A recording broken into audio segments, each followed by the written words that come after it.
بسم اللہ الرحمن الرحیم۔ السلام علیکم پیارے دوستو، آج میں آپ کو قرآن اور نماز سے محبت و شغف کا واقعہ سناتا ہوں۔ حکیم الامت حضرت تھانوی رحمۃ اللہ علیہ نے فرمایا کہ مولانا فضل الرحمن صاحب بہت بولے تھے۔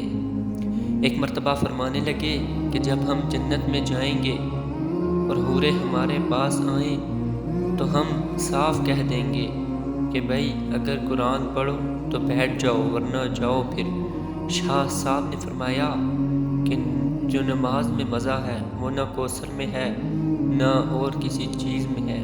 جب نماز میں سجدہ کرتا ہوں تو ایسا معلوم ہوتا ہے کہ اللہ میاں نے پیار کر لیا۔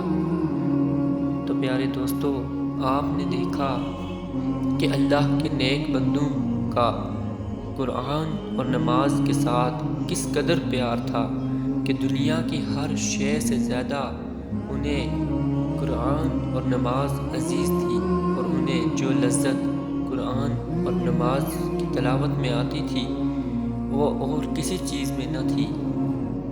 تو اللہ پاک سے دعا ہے کہ اللہ پاک ہمیں بھی ان کے نقش قدم پر چلنے کی توفیق عطا فرمائے اور ہمیں نماز اور قرآن سے محبت عطا فرمائے۔